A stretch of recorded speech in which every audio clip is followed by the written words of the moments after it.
This is lesson number 2, exponents, exercise 2b. Today we are going to do question number 1, fourth part. So what's the question? 2 upon 3 whole raised to the power minus 4 into 27 upon 8 whole raised to the power minus 2. तो क्या करेंगे, यहाँ पे ये किस form में आ रहा है, a raise to the power minus n, तो ये किस फॉर्म में आ जाएगा 1 upon a raise to the power n. तो क्या करना है, सीधे आप कर दो, जब 2 upon 3 whole raise to the power minus 4 है तो इसका रेसिप्रोकल करके उल्टा करके आप लिख दो 3 upon 2 raise to the power 4 into 8. इसको भी वैसे ही कर दो, यहाँ पे भी यही वाला फॉर्मूला अप्लाई हो रहा है, तो इसको कर दो 8 upon 27 whole raise to the power 2. क्या किया इस स्टेप में, हमने इसका इन दोनों को रेसिप्रोकल फॉर्म में लिख दिया ये वाला फॉर्मूला लगा के. अब इसको आगे और सिंप्लीफाई करेंगे 3 upon 2 whole raise to the power 4 into, अब ये 8 है और नीचे 27 है, तो इसको एक्सपोनेंशियल फॉर्म में आप कैसे लिखोगे, आप इसको 2 upon 3 whole raise to the power 3 और ये बिग ब्रैकेट स्क्वायर ब्रैकेट्स के बाहर 2. ठीक है, तो इसको अगर आप एक्सपैंड करते हो तो यही वाली चीज़ आ जाएगी, बट क्योंकि आप एक्सपोनेंट्स कर रहे हो तो आपको एक्सपोनेंटल फॉर्म में इसको एक्सप्रेस करना है, तो ये हमने इस फॉर्म में इसको रिप्रेजेंट कर दिया. अब आगे इसको और सॉल्व करो, 3 raise to the power 4 upon 2 raise to the power 4. अब यहाँ पे भी कौन सा फॉर्मूला बन रहा है, a upon B whole raise to the power n is equal to a की पावर n अपॉन b की पावर n. तो ये लगा दिया यहाँ पे इंटू, अब यहाँ पे क्या आएगा 2 upon 3 whole raise to the power 3 into 2 6. कौन सा फॉर्मूला लगा यहाँ पे, a raise to the power m whole raise to the power n is equal to a raise to the power m n. तो आप अपने फॉर्मूलाज के according चलते जाओ, equals to 3 raise to the power 4 upon 2 raise to the power 4 into 2 raise to the power 6 upon 3 raise to the power 6. ये वाला formula यहाँ पे अप्लाई किया. ठीक है, अब आगे देखो और सिंप्लीफाई करो इसको, 3 रेज टू द पावर 4, अब ये जो है 3 रेज टू द पावर 6 इसको यहाँ पे ले आओ upon 3 raise to the power 6 into 2 raise to the power 6 upon 2 raise to the power 4. कुछ नहीं किया, बस इंटरचेंज कर दिया यहाँ पे. अब आपने कोशेंट लॉ पढ़ा है जिसमें क्या है a raise to the power m upon a raise to the power n is equal to a raise to the power m minus n का when m is greater than n.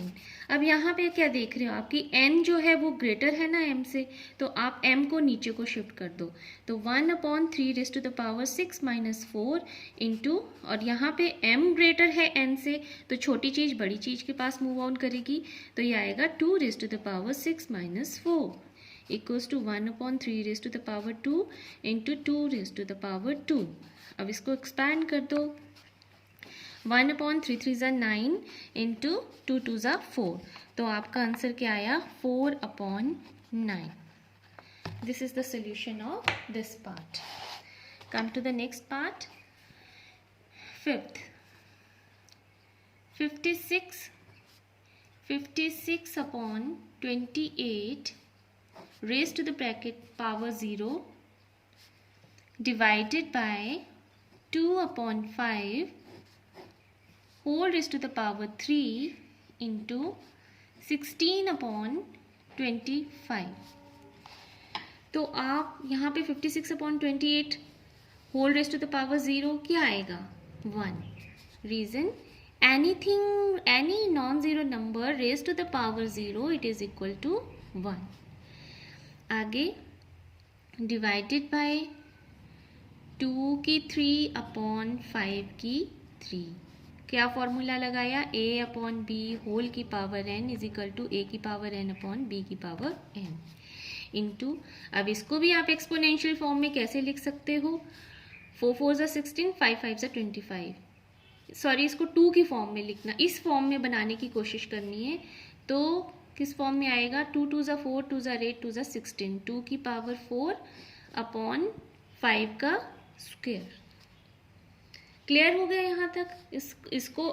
इसको हमने 2 की power 4 में लिख दिया और ये 25 को 5 की पावर 2 में लिख दिया, इक्वल्स टू 1 डिवाइडेड। अब ये डिवाइड का साइन जो है इसको चेंज कर देते हैं, यहाँ पे इंटू कर देते हैं।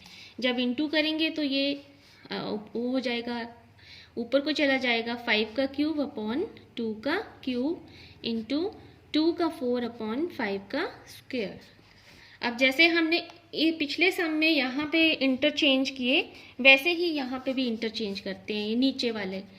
तो ये आएगा 1 इंटू 5 का क्यूब अपॉन ये 5 का स्क्वायर ले आओ नीचे, सो दैट आप इजीली क्वोशंट, क्यों कर रही हूँ मैं ऐसे, क्वोशंट लॉ लगाने के लिए, इंटू 2 का 4 upon 2 raise to the power 2 का 4 नहीं sorry 2 raise to the power 4 upon 2 raise to the power 3। अब आप आराम से अपना क्वोशंट लॉ लगा सकते हो। 1 into 5 raise to the power ये लगा a upon m, a raise to the power m upon a raise to the power n is equal to a raise to the power m minus n।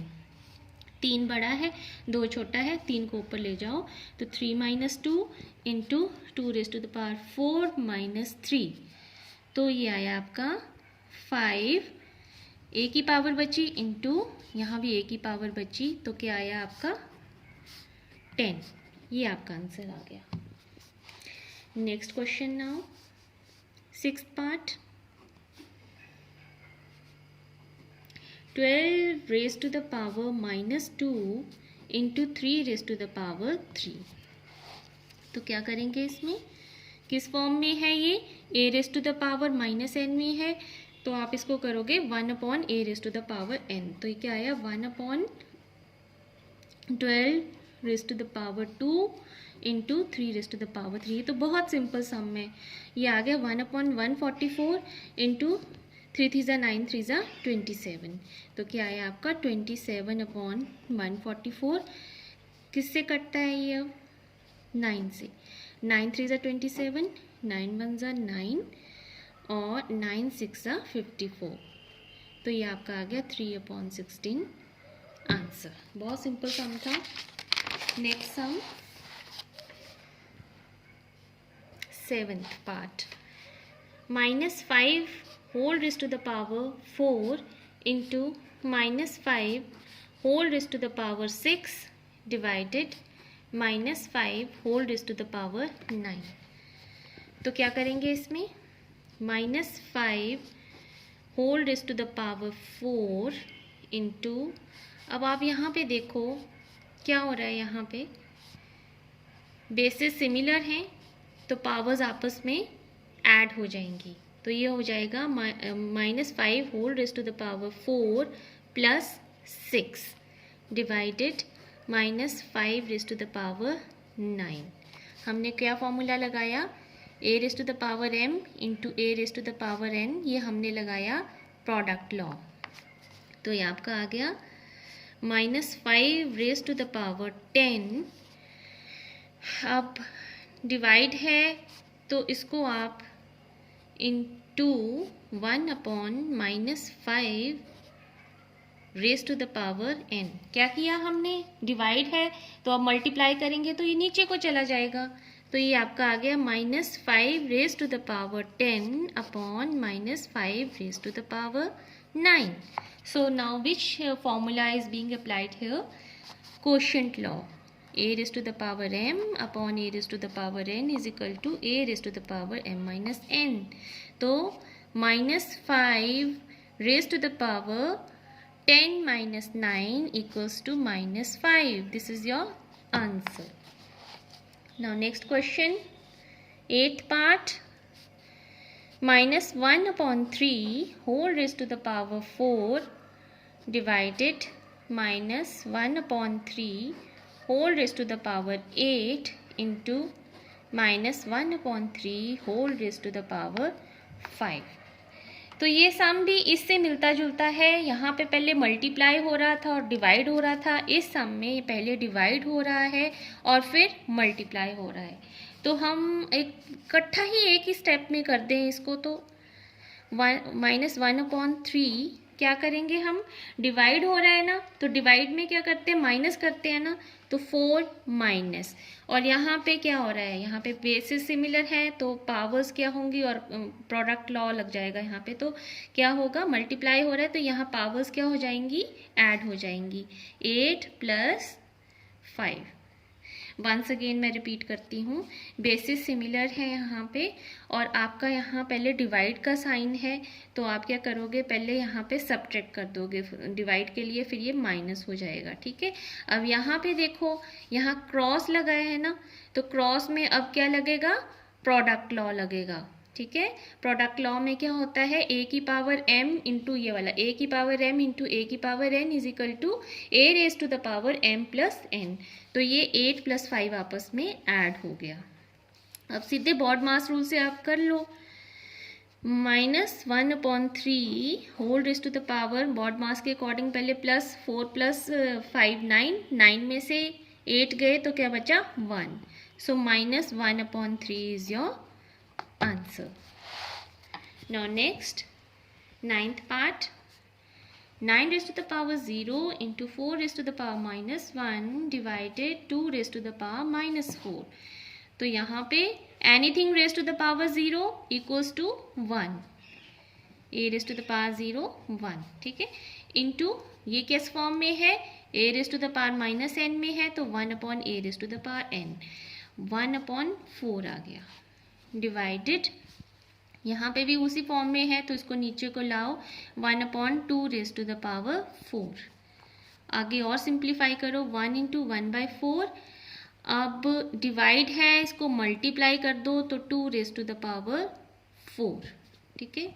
तो ये आया 1 × 1/4 into, अब इसको आप आगे खोल दो, 2 × 2 = 4, 2 × 8, 2 × 16। अब कट रहा है, 4 × 1 = 4, 4 × 4 = 16, तो आपका आंसर आ गया 4।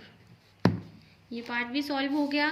Now come to the 10th part, 625 whole raise to the power -3/4।